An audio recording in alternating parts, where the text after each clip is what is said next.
Well, hello. Welcome to the Constance Love Johnson Show. We are about to embark on a whole new understanding of redistricting. This show will always provide you with a way to enhance economic growth and unity. That's our theme and that's our objective.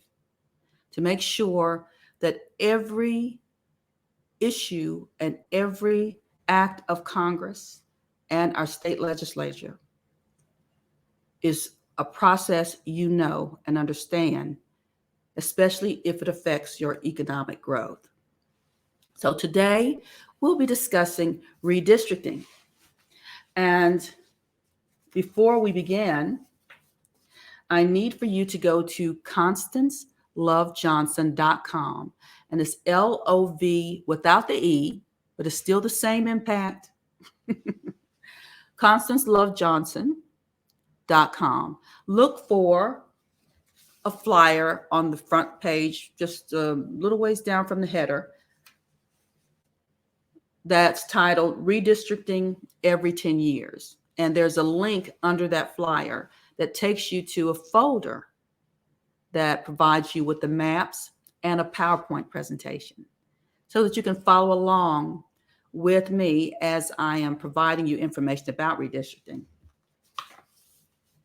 Everyone wants to know what this is, and sometimes people believe that it's relocating, that redistricting is having to pack your house and move somewhere. It sounds like it. It sounds as if you have to get ready for something that is moving. And some people think it's redlining. I read an article this week that called redistricting redlining. I think because RED is in redistricting. That's what I'm thinking. But there has nothing to do with being discriminated against in housing. Not one thing.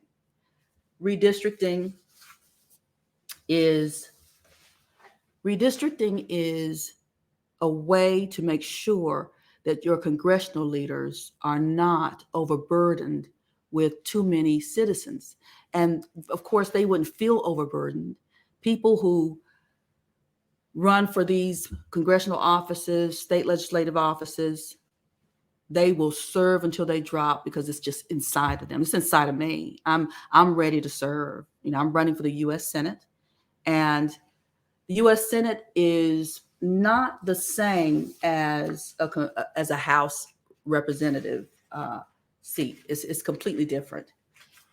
They look at the same bills and vote on the same bills. But when it comes to redistricting, there has to be districts in place and balanced to make sure that our members can get the work done. And they've set good numbers. They've set the number at 650,000. They try to keep the district balanced at around that number, 650,000. So my race as a U.S. Senate candidate is statewide. This is slide 2. My race is statewide. In other words, everybody that resides in North Carolina can vote on me. So the districts, the congressional districts, are still important to U.S. senators and still important to the state offices, Council of State Offices, which the Council of State is the governor's council, the governor's administration, not really his administration in the Capitol building, but his administrative officers. For example, Biden's administration, they're called secretaries, but a state has an administration. They're called Secretary of State, who handles, in North Carolina, handles our business registrations. And for example, the trying to think of another attorney general is on the Council of State for a state. But these, they run statewide races. The Council of State candidates run statewide races. The U.S. Senate race is statewide that I'm running for. But the U.S. House of Representatives have districts. These officers, officials have districts, and each district should balance with all the other districts in the state. Sometimes a county is huge, but it doesn't have the same population as Charlotte, which is small, or Mecklenburg County, which is a small county. Population is the focus, not size.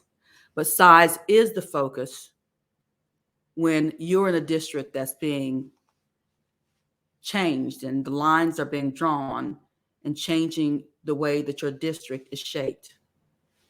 And remember that the shaping of a district is very important to your equity, and I'll explain later, but very important to your equity and very important to your overall love of your county and love of your state, love of your nation.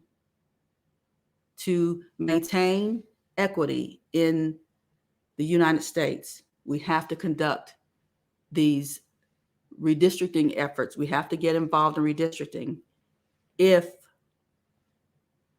the state has grown to over 1 million or more citizens in 10 years. So from April 1st, 2010 to April 1st, 2020, North Carolina has grown to be more than 1 million citizens. In addition to the citizens we already have, we've grown another 100. I keep saying 100. What does that mean? Is something happening here? What it means is if you are a congressional member, a House representative, and you're determining whether the census has reported to the nation that North Carolina has grown from 9,535,483, which was the number on April 1st, 2010. It has grown to 10,439,388 by April 1st, 2020. So an additional 1 million citizens plus is now residing in North Carolina. We're not alone, North Carolina. There are 8 other states outside of North Carolina. They're Alaska, Idaho, Louisiana, Montana, North Carolina, Pennsylvania, Texas, Utah, and Wisconsin. Now, I've lived in 2 of these states, 2 great states. North Carolina's a great state. We're going to get to a place in North Carolina where we're not even going to believe how effective and successful we are. We're going to have to make a few changes, but change is sometimes challenging, but change is most of the time good. Sometimes we get so settled in a particular place and doing things a particular way that we don't realize that we've lost more than we've gained because we're unwilling to change and do something new. So we know that North Carolina has a lot of challenges, but I promise you this, we're going to get better. We have a great administration in the U.S. Capitol, in the White House. We have a great Secretary of, Speaker of the House, Nancy Pelosi. We have a great, powerful Senate, and the Democrats are in majority right now. We have Vice President Kamala Harris, who breaks all ties, who is the president of the Senate. And we are very, very lucky. I want to say lucky, it's really blessed to have such a circumstance right now to give us opportunities to make change. And this particular redistricting effort is extremely important to how we change. We're not the majority in the North Carolina State Senate and the North Carolina State House. The North Carolina State Legislature is predominantly majority Republican. And it's not that we can't negotiate and work with the Republican Party as Democrats, but these lines that are being drawn will not favor Democrats because there is a majority in the legislature, and they will make the final decision because they vote on the final decision. And these Republicans that are the majority in our state legislature, they'll vote on the final mapping. And the only hope we have is the judicial system. But the governor cannot veto a map, a map that has been passed by the legislature. It will require legal action to continue making the revisions that need to be made, the amendments that need to be made to the maps once the votes pass, whichever style or design that they decide on, that they vote on. So I want you to look at those maps. Look at the maps that are in the folder. Some of them are so crazy that they don't make any sense, really. And then some are very fair, getting to be close to being fair. And I'm shocked at how fair some of them are.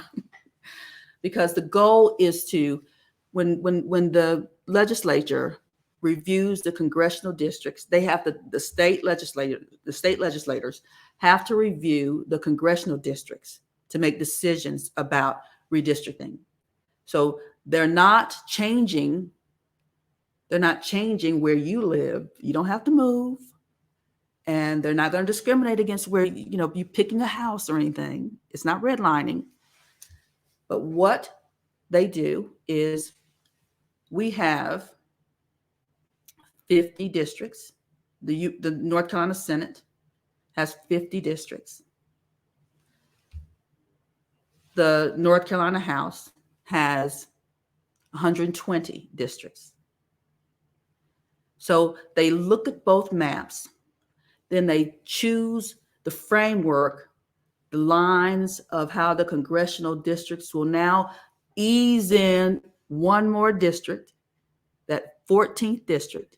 So everything else has to move around to suit that district. And they'll put it right on top of the county map. They'll put it right on top of the House Representatives, the North Carolina State House Representatives districts. So when they drop the new congressional districts that are all changed now, some of the congressional members may end up changing their numbers completely. I saw one of the maps moving District 12 somewhere else outside of Mecklenburg, and now we're in the 30s in Mecklenburg. So, and that's not the only challenge when it comes to redistricting. When your districts change and they put the map over the House Representatives districts, now, do I even have the same congressional representative? It's quite possible that when those congressional districts change to add the 14th district, that your congressional member changes. And that is when the drama comes in. When your congressional member changes, out of your hands, no control over it. It's all in the hands of the legislators, the state legislators, to look at the congressional districts and move them around, and they're not moving districts around. They're changing the lines to suit the new district. And they're trying to what? Balance the number of citizens within a district. So now you have Mojo as your congressional member. And, we don't see eye to eye. That is when the drama happens, especially if you have a new congressional member, because the line just happened to go out right around your house. Now, here comes Joe Smo. Shouldn't call him Joe because that's my dad's name and brother's name. And he does not agree with anything that you believe in. He's ready to close all the black schools because they're not scoring high enough. And I have a new test. That's when the drama hits, because it can change.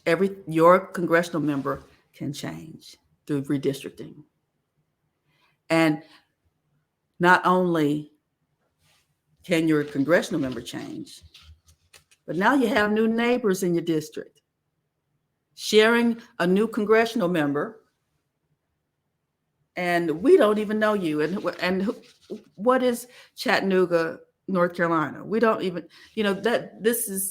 these are some of the challenges.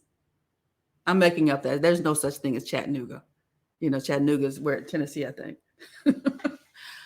But these are the challenges that a lot of people face and have faced and been really stripped of some of the resources that they have, stripped of their schools, because now the school is in a different district under a different congressional member, and he does not see eye to eye with what we've been doing for 30 years. So he's going to fight, and he has some backup with him.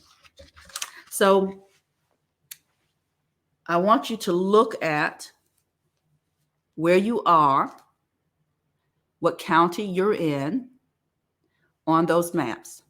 You can look at the state Senate map. If you click on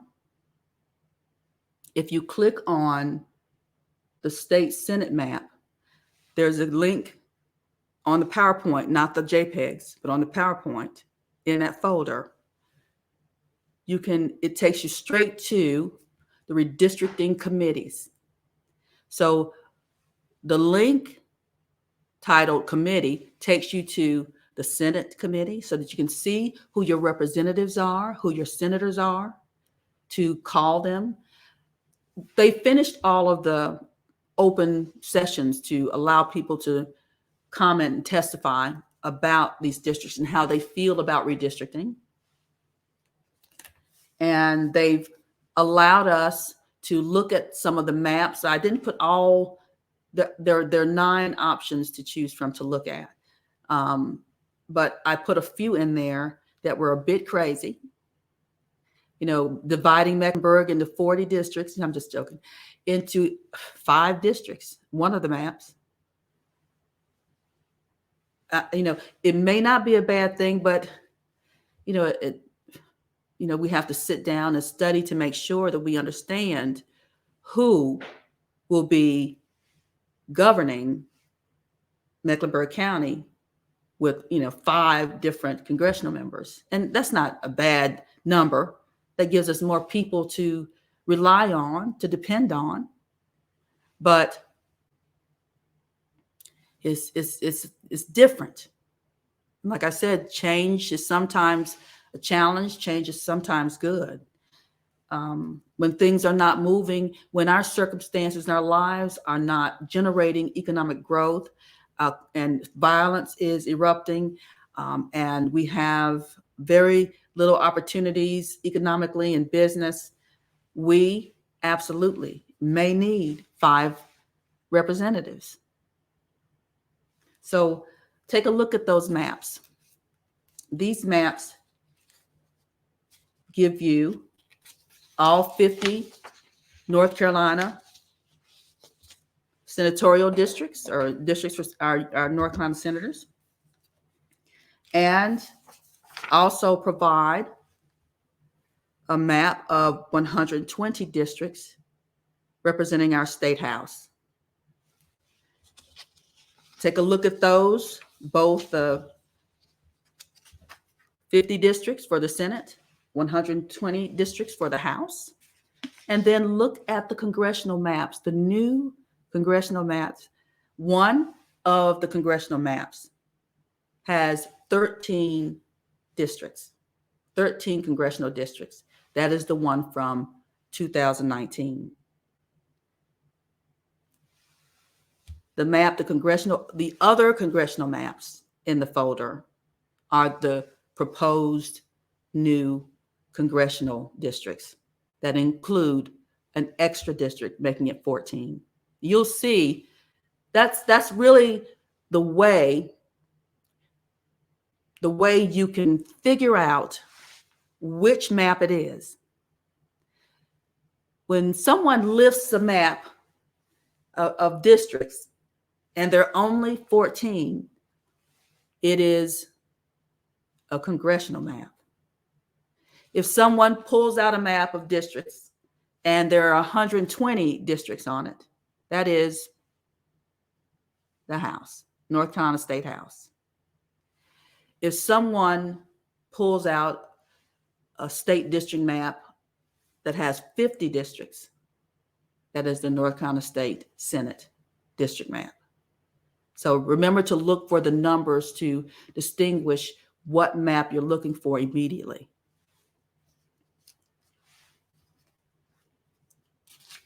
So we've added now a 14th district. We're still determining which model will be used. And we're still trying to determine how the vote will come out, what will happen, which congressional map we'll choose based on the votes. Of course, the majority of the votes will come from the Republican Party. And both parties' objectives are to make sure that they can have a good balance of party members in each district, in each county, mostly congressional districts.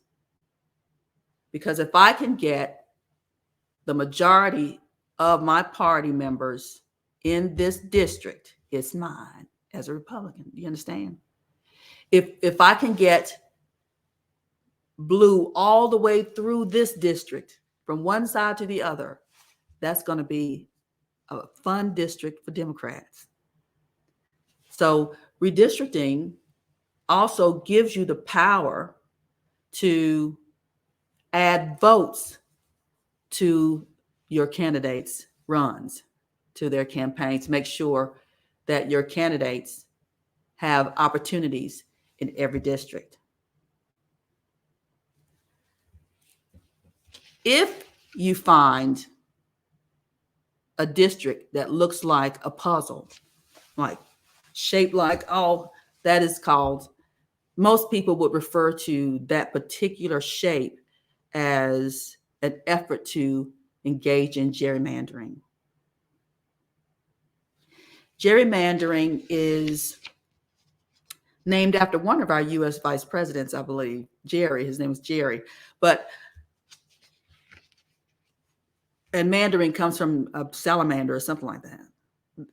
I don't know what was going on in that room that day, but it's called gerrymandering, is what this process is called when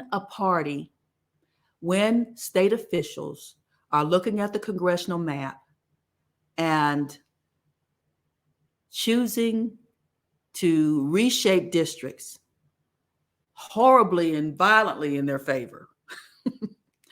This is called gerrymandering, when it's quite clear that there is not an effort to keep anything balanced, when the effort is fully and 100% focused on winning.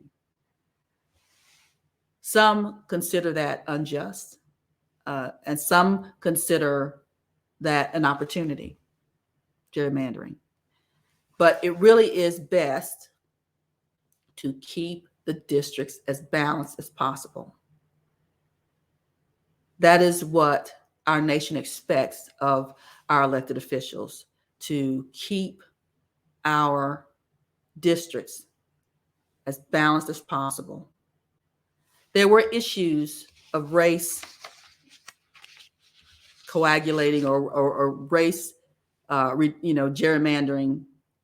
There were accusations made that the gerrymandering was an effort to keep blacks in certain places, to make sure that they're not the majority in certain places. And there were accusations made that Democrats were trying to focus on making sure that there were black districts, to make sure there was inclusivity in the Congress, in the legislature. I like the second notion. I love when everyone has representation, and not that our existing congressional members, our state legislators will always vote for white men. I don't believe that that's the case, but to keep our congressional members, to keep our chambers representing all people is critical. People talk about it like it's a joke, like it's like I'm going to be represented in the Senate. You know, I if I'm not there, if most of these chamber meetings right now, I'm not even in the room. Black women are not even, there's not one black woman, unless Kamala has to come and break the tie, unless our Vice President Harris has to come into the room. That is when I walk into the room. That's what we feel.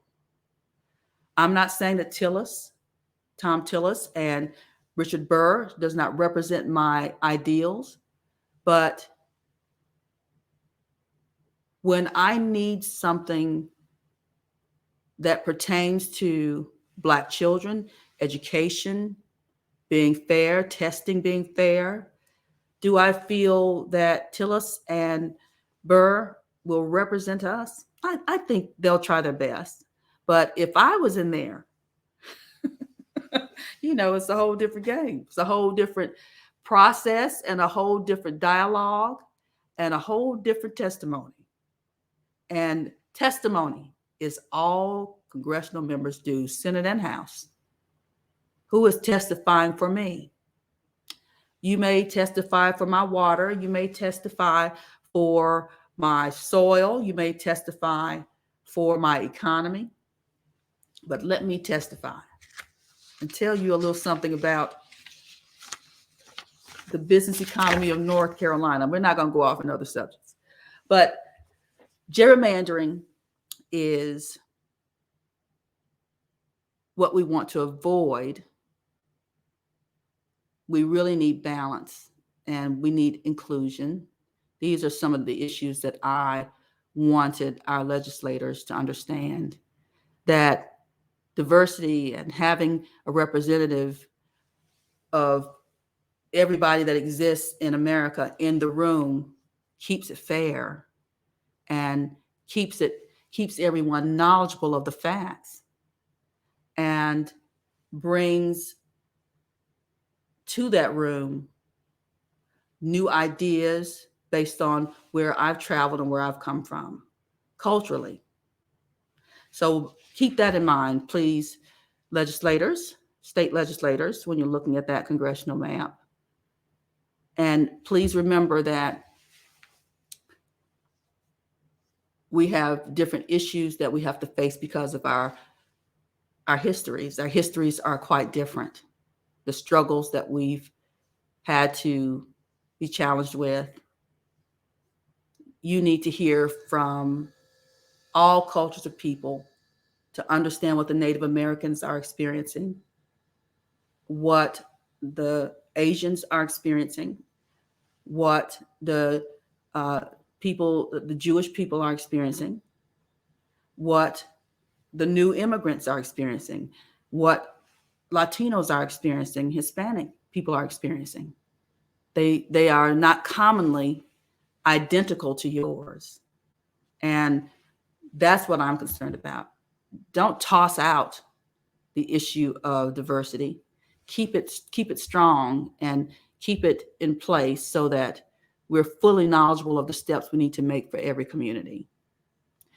So I believe it's time for me to close. I knew that this would take about an hour. I said it's going to take an hour to finish this presentation. I'm sure you have 1,000 questions that you'd like to ask about redistricting. But remember, I don't feel as if I am not represented because I don't have, I don't feel that I'm not represented because I don't have, consistent communications with my U.S. senators and legislators. I'm communicating with them every week. I don't, if I can't get a hold of these senators, U.S. senators, if I can't get a hold of my House representatives, U.S. House representatives, there's a problem. Something's wrong. So it really is up to you to look at the vote and send your message through to your legislators, your state legislators, and make sure that you keep them all abreast of your issues and your feelings about redistricting. And if you believe that your U.S. senators don't care about this because they don't have to worry about districts, that is not true. As a U.S. senator, redistricting can impact a U.S. senator's plans, can enhance U.S. senators' plans. So understand that they are all ready to hear from you. And some of them don't act, regardless of what you say, don't say a thing, don't respond. It's really against the law for a U.S. official on any level to not respond to you. If they don't respond within 30 days, you can charge them with something, a due process violation. You can charge them with something because it is illegal for them not to respond to you. You send a contract to your procurement office, your state procurement office, or the federal procurement office, the Department of Commerce, and they don't respond to you in 30 days, you can sue them and win. So I want you to be actively engaged in this voting process. This redistricting impacts your legislator, whoever it will impact, who your legislator is, who your congressional member is. So remember, to keep an eye on how these lines are drawn so that you know who your legislator is, you know who your congressional member is, and change them out in the next 2 terms if your work that is dire for your state is not completed. If nothing changes, problems stay the same. There are capable people in your community that make change every day. Every day, enhance your communities every day. They need to be in those offices. Tell them to go. So that's going to be the final word spoken this evening about gerrymandering. I love answering your questions. I know I'm tough on some of these elected officials, but they've done some really bad things. And I'm always open to providing you with whatever information I can provide. I'll research and find the information you need, and we'll go on a field trip and figure it out and get it done, fix it and get it done. That's what we're supposed to be doing. I'm a politician through literacy, writing, publishing, and I've always been elected for some office in some organization, and all through the church, I've been elected for different offices. So I know what it's like to lead, and I know what it's like to be effective in leadership. If my church doesn't have but $2 in the treasury, I need to bring in $10,000 within a month. These are things you have to do. I can't ignore the problem and think it's going to just go away. I need to write a bill, get it passed, ratified or enacted and fix these problems. And that is what I promise I will do as your senator, as your U.S. senator. So I bid you adieu. Don't forget, every Thursday evening, 7 p.m., I will be here. If you have issues that you would like for me to address, if you'd like to come on the show and talk to me, you're more than welcome. So go to my website, look at those maps, look at those documents, and I'll be here to address any questions you have. Have a great evening, and remember, build our economy. Our economy must grow and unite. Thank you. I'm Constance Lov Johnson. I'll see you next week.